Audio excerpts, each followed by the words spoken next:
Big news, everyone. The Texas lawsuit, of which 8 other states have joined, has been accepted by the Supreme Court. The Supreme Court has ruled that the states in question must issue a response by 3 p.m. Thursday. Folks, it is happening, and it is happening now. Here we are on Twitter. Hello, everyone. This is Mr. Obvious, and today on the internet, we're going to talk about the Texas lawsuit, Pennsylvania, because it turns out the Pennsylvania lawsuit that the media said, oh, the Supreme Court rejects GOP bid to overturn the Pennsylvania election. Turns out it's not actually canceled. No, it's still on. In fact, it's pending. Now look here on Twitter. George Papadopoulos says, the Texas case has been accepted. It's game time. Janet Goldefrick replies, indeed. Texas's case against the 4 pivotal states has been accepted by the U.S. Supreme Court,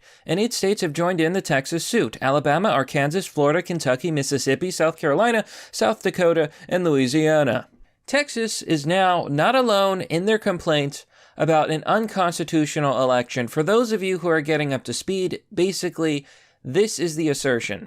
In 4 critical swing states, that is Georgia, Michigan, Pennsylvania, and Wisconsin, the elections that were held were unconstitutional. What these states did was change the rules, allowing mass mail-in voting to happen against the Constitution without consulting the legislature first. In order to do something on that scale, they had to get approval from the legislature, but they did not. They said, we're just gonna do it. And in this complaint, they make a lot of very solid arguments about why the elections in these places was unconstitutional and disenfranchises everyone who played by the rules. Now we're gonna break this all down, folks. We're gonna talk about what it all means, and I'm also going to talk about the Pennsylvania case, as well as a report on Joe Biden that may prove that he just can't be president. But before we continue, please remember to like, comment, and subscribe, and hit the bell button for notifications for more content. And if you like this video,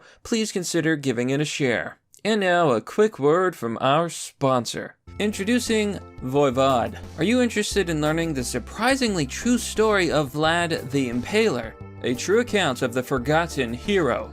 The story talks about the lands of Eastern Europe when they were under assault by the Ottoman Empire, and they paint a very different picture of Vlad the Impaler than what we were taught in the history books. Learn about Vlad's exploits and heroic actions in this 4-book series. Not only is it an amazing story, it's based on a true story. Click the link down below to get a copy, and get yours today. And we're back. So, let's get into it, folks. Now, I do not know how this is going to result. It's possible the Supreme Court could wait for the response and then say, we're not going to deal with this. I don't think so. And by God, God help us, they will take a look at this case very seriously. You cannot simply tell 8 states, we don't care, and ignore the issue.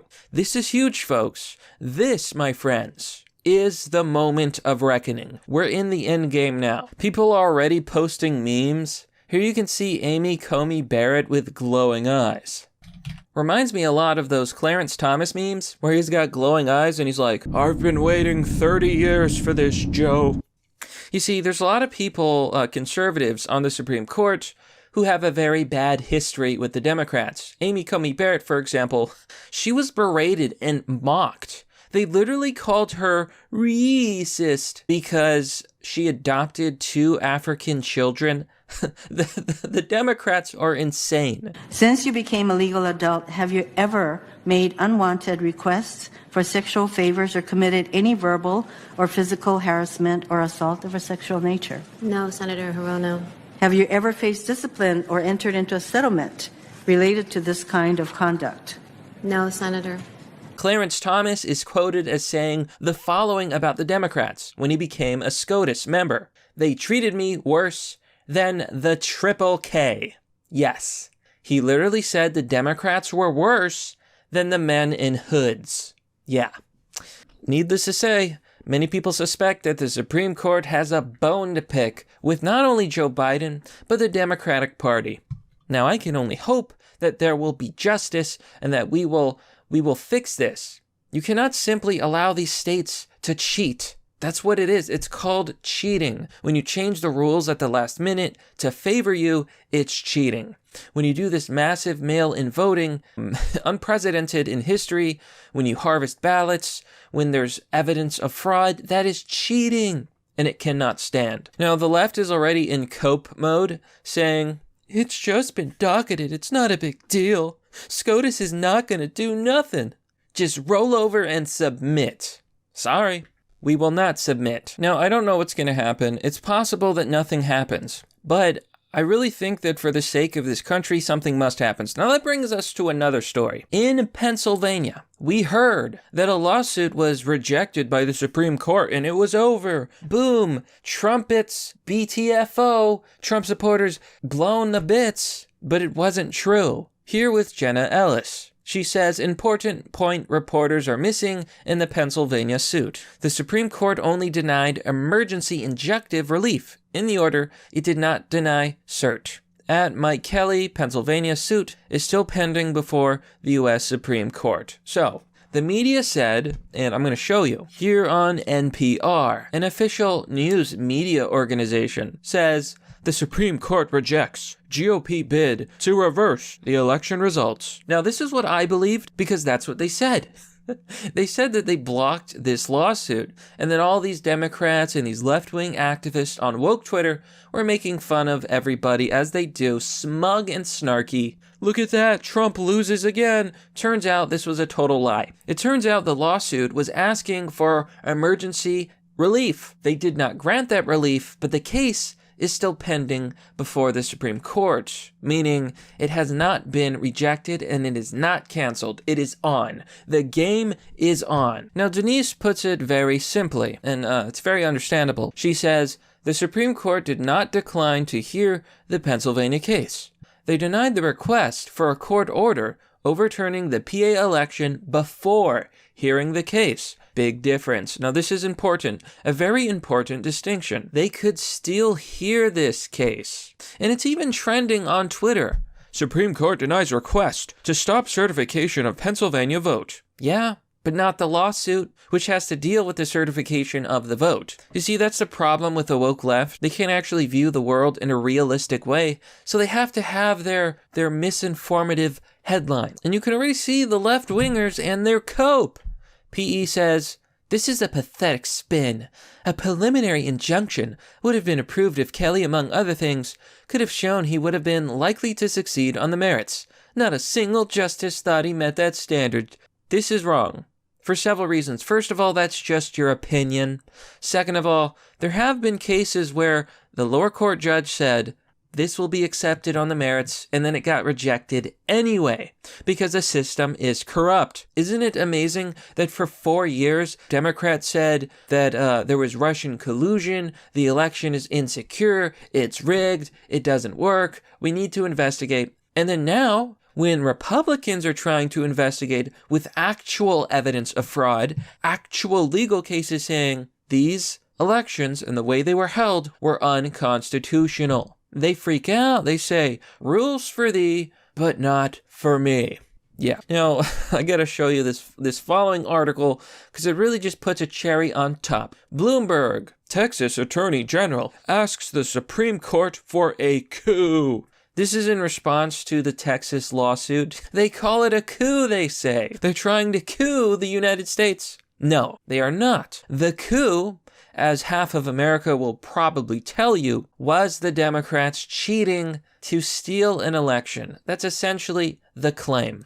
You know, changing the rules at the last minute, allowing mail-in voting, violating the Constitution, not going through the legislature. All of this was done by the Democrats, and they did it in order to win. It's called cheating, folks. Okay, I got a perfect analogy. You know when you were like 5 years old and you were playing rock, paper, scissors? And then one kid was like, gun. I play gun. It beats rock, paper, and scissors. I win. We're literally in that situation. The Democrats changed the rules, declared that they won, and are now saying, how unfair. You're trying to enforce the rules? How dare you? That's the Democrat game. So it's not a coup. It is literally seeking justice. And that's the right thing to do. The last thing I want to touch on is Hunter Biden. You see, the Senate has recently released their report on Hunter Biden and Joe Biden and their criminal activities. Here with Kyle Becker. Hunter Biden. The Senate report on Hunter Biden just dropped. The darning report doesn't just raise conflicts of interest concerns, they raise criminal, financial, counterintelligence, and extortion concerns. Alarming stuff about the Biden ties to Ukraine and China.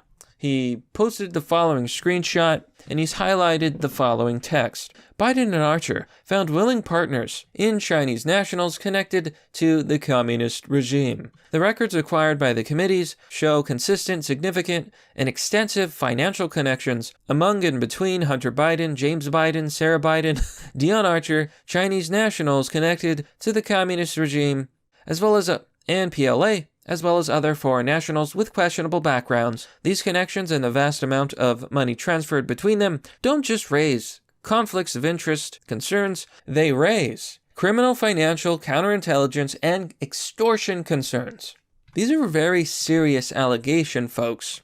Now, the full report has been released by the Senate, and you can actually go through here. It's called Hunter Biden, Burisma, and Corruption, the Impact on U.S. Government Policy and Related Concerns. This was put together by the U.S. Senate Committee on Homeland Security and Governmental Affairs, as well as the Committee on Finance Majority Staff Report. Now, it's a bit of a long document. I'm not going to go through it because there's a bit too much, but essentially, this is what they say. There was conflicts of interest in Hunter Biden's presence in these foreign countries dealing with foreign nationals. The vice president's office and State Department officials were aware of this, but ignored concerns related to Hunter Biden's role on the Burisma board. Secretary of State John Kerry falsely claimed he had no knowledge about Hunter Biden's role on the Burisma board. And although the people they were working with were viewed as corrupt, nobody did anything. The most important part is probably section XI.